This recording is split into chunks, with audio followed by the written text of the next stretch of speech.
Hello everyone. So today we are going to study the fourth lesson of your textbook, that is To the Cuckoo. And before that, I would like to request all my students to like and subscribe this channel for more video updates. So let's come to the chapter number 4, that is To the Cuckoo. This was written by William Wordsworth. तो ये एक ऐसे poet हैं जिनके बारे में हम लोग पहले देख लेते हैं। द फेम्ड रोमांटिक पोएट, मतलब ये एक रोमांटिक पोएट है जिनको हम नेचर पोएट भी बोल सकते हैं। मतलब ये हमेशा नेचर के बारे में लिखा करते हैं। इस पोएम में, टू द कुकू पोएम में, हम लोग कुकू बर्ड, जो कोयल बर्ड है, उसके बारे में देखेंगे कि किस तरह से उसकी प्रशंसा हमारे पोएट ने की है। अब यहाँ पर जो कुकू बर्ड है हमारे पोएट का मूड चीयर कर देती है और उसको उसके बचपन की मेमोरीज़ को याद दिला देती है। तो इस तरह से हमको समझ में आता है कि जो हमारे पोएट है विलियम वर्ड्सवर्थ, उनको नेचर के प्रति कितना लगाव है। अब ये जो पोएम है, दिस इज़ ऑफ 8 स्टैंजा, मतलब यहाँ पर 8 स्टैंजा हैं और हर स्टैंजा में 4 लाइन्स है।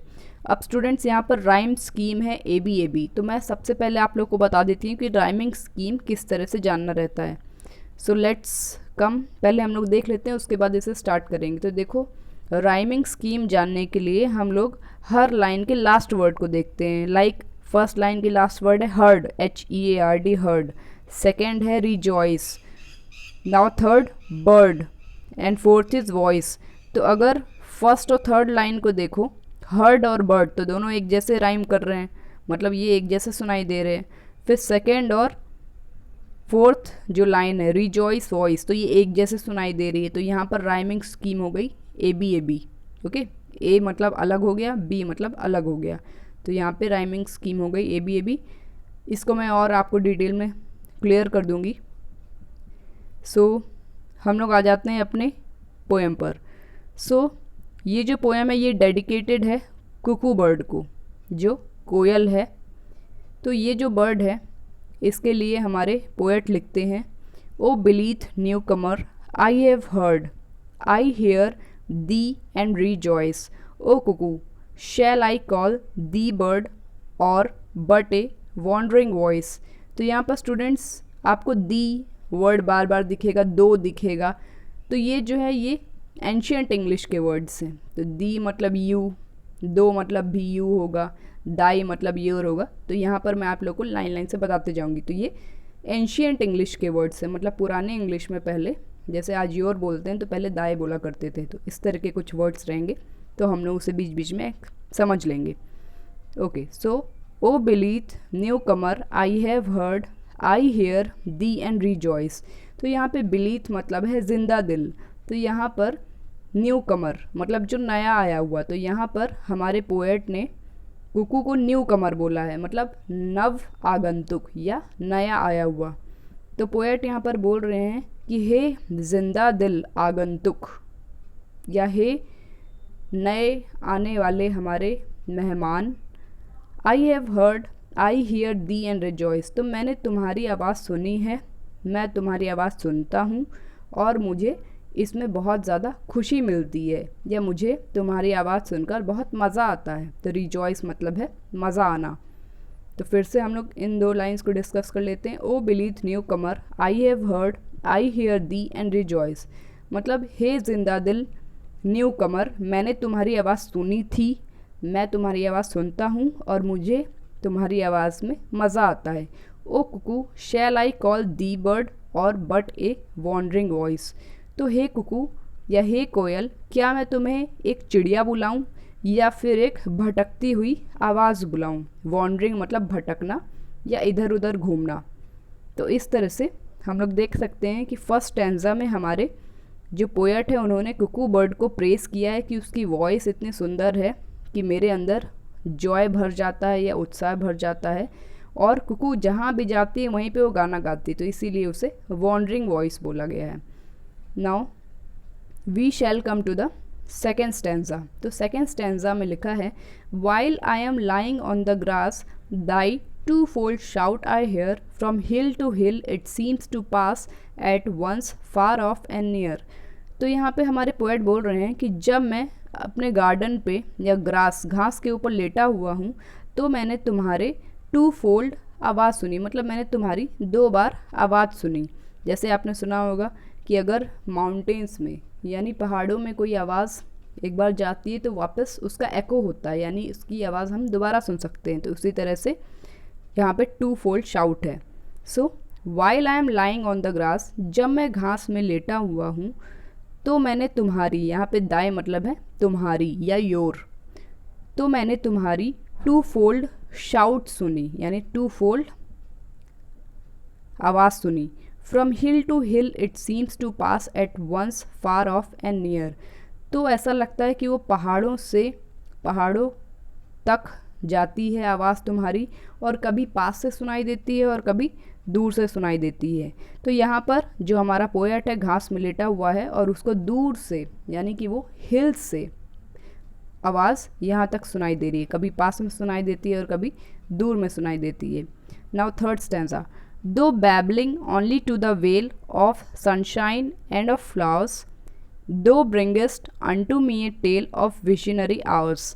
तो इसमें लिखा है दो बैबलिंग, तो यहाँ पे बैबलिंग मतलब है बोलना, बैबलिंग मतलब धीरे धीरे बोलना।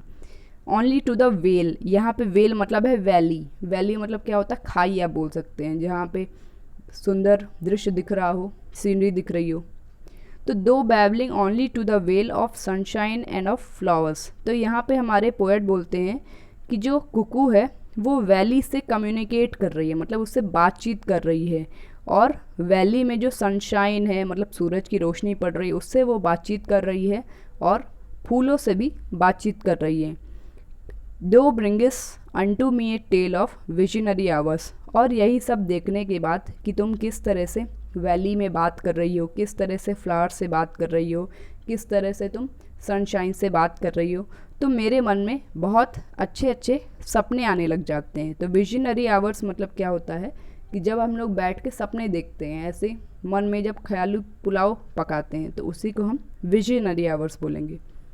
Now next stanza, thrice welcome darling of the spring even yet thou art to me no bird but an invisible thing a voice a mystery. तो यहाँ पर जो पोएट है विलियम वर्ड्सवर्थ, उन्होंने जो कुकू है उसे थ्राइस वेलकम किया है, मतलब उसका 3 बार स्वागत किया है, और उसे डार्लिंग ऑफ द स्प्रिंग बोला है। तो स्प्रिंग सीज़न आपको पता है कि आता है, और उसी की ये क्या बोल सकते हैं कि उसकी ये डियर है, यानी उसके लिए ये बहुत अच्छा है, या जब भी स्प्रिंग सीज़न आता है तो कुकू बर्ड हमेशा गाती रहती है। Even yet thou art to me no bird but an invisible thing, तो यहाँ पे लिखा है कि even though you are to me, मतलब तुम मेरे लिए कोई चिड़िया नहीं हो, तुम मेरे लिए एक अदृश्य चीज़ हो, मतलब इनविजिबल थिंग हो, क्योंकि मैंने आज तक तुम्हें कभी देखा ही नहीं। तो यहाँ पर पोएट बता रहे हैं कि उन्होंने कभी भी इस चिड़िया को नहीं देखा है, लेकिन उसकी आवाज़ हमेशा सुनी है। ए वॉइस ए मिस्ट्री, तुम एक आवाज़ हो, एक मिस्ट्री हो, मतलब तुम एक रहस्य हो। तो इस तरह से इस स्टैंजा में पोएट ने कुकू को डार्लिंग ऑफ द स्प्रिंग बोला है, क्योंकि जैसे ही स्प्रिंग सीज़न आता है तो कुकू हमेशा गाना चालू कर देती है। फिर उसके बाद उसका 3 बार वेलकम किया है। अब यहाँ पर बोला जा रहा है कि जो हमारे पोएट हैं उनको कुकू चिड़िया नहीं लगती, बल्कि उसकी जगह एक इनविजिबल थिंग लगती है, अदृश्य चीज़ लगती है, क्योंकि कभी उन्होंने इस चिड़िया को देखा ही नहीं। ये उनके लिए एक आवाज़ है और एक रहस्य है। तो इस तरह से आप देख सकते हैं ये स्प्रिंग सीज़न है। Now next, the same whom in my schoolboy days I listened to that cry which made me look 1,000 ways in bush and tree and sky। तो इसका मतलब है कि ये वही आवाज़ है, मतलब कुकू की वही आवाज़ है जो मैं अपने स्कूली दिनों में सुनना करता था। जब मैं छोटा लड़का था तो स्कूल में जब मैं पढ़ता था तब मैंने तुम्हारी आवाज़ सुनी थी, और जब भी मैं तुम्हारी आवाज़ सुनता था, क्राई मतलब यहाँ पर आवाज़ है, तो जब भी मैं तुम्हारी पुकार सुनता था तो मैं हज़ारों बार तुम्हें ढूंढने के लिए जाता था। कहाँ पे जाता था? बुश, बुश मतलब झाड़ियों में जाता था, ट्री में जाता था, और स्काई की तरफ देखता था कि कहीं तो कुकू से मिल जाए। To seek thee did I often rove, to seek you, यहाँ पे दी मतलब है यू, तो मैं तुम्हें देखने के लिए हमेशा ही इधर उधर घूमा हूँ। रोव मतलब होता है इधर उधर घूमना। Through woods and on the green, मतलब मैंने तुमको ढूंढने के लिए हमेशा हर जगह देखा। मैंने हरियाली में देखा, मैंने पेड़ों के आसपास देखा, मैंने लकड़ियों के आसपास तुम्हें ढूंढा, लेकिन तुम मुझे कभी नहीं मिली। एंड दो what still a hope A love, लेकिन तुम, यहाँ पे दो मतलब है यू, और तुम मेरे लिए एक आशा की किरण ही थी, एक लव थी। Still longed for never seen, तो एक ऐसा प्यार जिसे कभी देखा नहीं गया। तो यहाँ पर क्या बोला जा रहा है कि तुम्हें ढूंढने के लिए मैं हमेशा जंगलों में भटका, इधर उधर घास में गया और लकड़ियों के पीछे तुम्हें ढूंढा, लेकिन तुम मुझे कभी नहीं मिली। तुम मेरे लिए एक आशा की तरह हो, एक ऐसी आशा जिसे, या एक ऐसा प्यार जिसे कभी किसी ने नहीं देखा, लेकिन सब लोग उसकी चाहत रखते हैं। And I can listen to thee yet, can lie upon the plain and listen till I do beget that golden time again. तो यहाँ पे बैगेट मतलब है पैदा करना, बैगेट मतलब पैदा करना। तो यहाँ पे बोला जा रहा है कि आज भी मैं तुम्हें सुन सकता हूँ, और प्लेन में लेटकर मतलब कहीं पे भी मैदान में लेटकर मैं तुम्हें सुन सकता हूँ। या यहाँ पर पोएट बोल रहा है कि जब भी मुझे तुम्हारी आवाज़ सुनाई देगी तो मैं वहीं पर लेटकर तुम्हारी आवाज़ सुनने लग जाऊँगा, और मैं तब तक सुनूँगा जब तक मुझे मेरे जो गोल्डन टाइम्स थे, मतलब जो मेरे बचपन के सुनहरे दिन थे, वो नहीं याद आ जाते। तो यहाँ पर यही बोला जा रहा है कि जब तक तुम्हारी आवाज़ से वो मेरे बचपन के दिन पैदा नहीं हो जाते, तब तक मैं तुम्हारी आवाज़ को सुनूंगा घास पर लेटकर या किसी प्लेन जगह में, प्लेन यानी मैदान, मैदान में लेटकर। Now O blessed bird, the earth we pace again appears to be an unsubstantial fairy place that is fit home for thee. तो यहाँ पर जो कुकू है उसे ब्लेस्ड बर्ड बोला गया है, मतलब इस पर आशीर्वाद है, या ये आशीर्वाद देने वाली चिड़िया है। तो ये जो चिड़िया है ये हमारे पृथ्वी पर आती है, और जब ये पृथ्वी पर आती है तो पृथ्वी हमारे लिए अनसब्सटेंशियल प्लेस हो जाती है। अनसब्सटेंशियल मतलब होता है जो इस लोक का ना हो, मतलब जो इस धरती का ना हो, यानी परियों की कहानी जैसे हमें हमारी धरती लगने लग जाती है। तो जैसे ही कुकू आती है वैसे ही हमें हमारी धरती एक फेरी प्लेस लगती है, अनसब्सटेंशियल, और ये तुम्हारे लिए एक अच्छा घर है। तो पोएट ने यहाँ पर बोला है कि तुम्हारे लिए धरती एक अच्छा घर है, तुम्हें यहीं पे रहना चाहिए।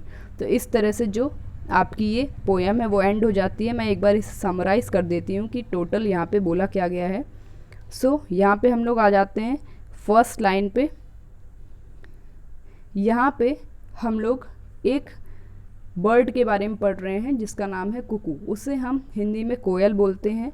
तो यहाँ जो हमारे पोएट है विलियम वर्ड्सवर्थ, उन्हें नेचर बहुत ज़्यादा पसंद है और वो नेचर की एक एक चीज़ को पसंद करते हैं। तो उन्होंने कुकू पर ये पोएम लिखी है। उन्होंने उसको बोला है कि ओ बिलीथ न्यू कमर, मतलब हे जिंदा दिल नव आगंतुक, मैंने तुम्हें हमेशा ही सुना है, मैं तुम्हारी आवाज़ से हमेशा प्रसन्न हो जाता हूँ, और जब भी मैं तुम्हें सुनता हूँ मुझे बहुत ज़्यादा अच्छा लगता है।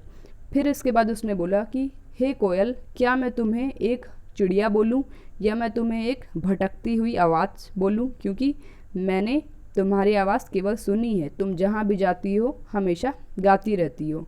फिर उसके बाद हमारे पोएट बोलते हैं कि जब भी मैं घास पे लेटा रहता हूँ तो मुझे तुम्हारी टू फोल्ड शाउट सुनाई देती है, मतलब जैसे हिल्स में या माउंटेन में, पहाड़ों में जब भी आवाज़ हम लोग बोलते हैं तो वो वापस लौट के आती है, तो वैसे ही मुझे तुम्हारी आवाज़ सुनाई पड़ती है।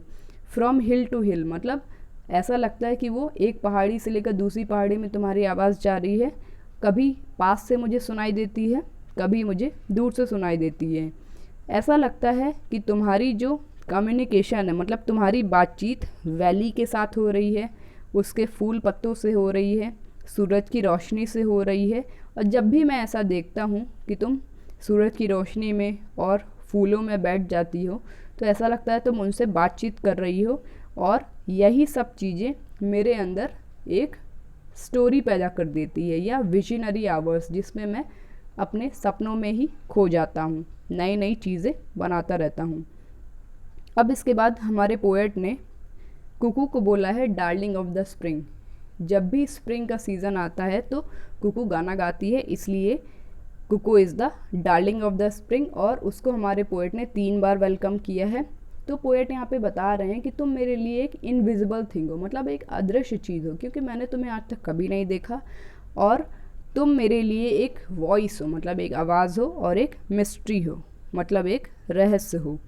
फिर यहाँ पर हमारे पोएट बोल रहे हैं कि तुम वही आवाज़ हो जिसको मैंने हमेशा बचपन में सुना था। जब मैं स्कूल में जाता था तब मैंने तुम्हारी आवाज़ सुनी थी, और जब भी मैं तुम्हारी आवाज़ सुनता था मैं तुम्हें ढूंढने के लिए हज़ारों तरीके से कोशिश करता था, या हज़ारों बार तुम्हें ढूंढने की कोशिश करता था। मैं तुम्हें झाड़ियों में देखता था, मैं तुम्हें पेड़ों के पीछे देखता था, मैं तुम्हें आसमान में देखता था, लेकिन तुम मुझे कहीं नहीं मिली। और मैंने तुम्हें देखने के लिए हमेशा इधर उधर भटका है। मैंने तुम्हें देखने के लिए वुड्स के पीछे देखा, मतलब लकड़ियों के पीछे देखा, पेड़ों के पीछे देखा, ग्रीनरी यानी झाड़ियों में देखा, लेकिन तुम मुझे कभी नहीं मिली। तो मेरे लिए एक होप थी, मतलब एक आशा थी, एक लव थी, एक ऐसा लव जिसको किसी ने नहीं देखा लेकिन सब ने उसको चाहा है। और मैं अभी भी तुम्हारी आवाज़ को सुन सकता हूँ जब भी मैं किसी प्लेन में लेट जाऊँ, मतलब जब भी मैं तुम्हारी आवाज़ को सुनूंगा मैं किसी भी मैदान में लेट जाऊंगा, और तब तक मैं वहाँ पे लेटा रहूँगा, तब तक तुम्हारी आवाज़ सुनूंगा जब तक मेरे अंदर वही पुराने सुनहरे दिन, वही पुराने बचपन के सुनहरे दिन पैदा नहीं हो जाते। सो हे कुकू यानी हे कोयल, तुम एक ब्लेस्ड बर्ड हो, मतलब तुम पर आशीर्वाद है। तो जिस भी धरती में हम लोग रहते हैं, यानी जिस धरती में हम लोग रहते हैं, तुम्हारे आने के बाद वो एक अनसब्सटेंशियल फेरी प्लेस हो जाती है, मतलब एक तरह से परियों की कहानी जैसा लगता है, और तुम्हारे लिए ये एक अच्छा घर है। सो इस तरह से आपकी ये पोएम एंड होती है।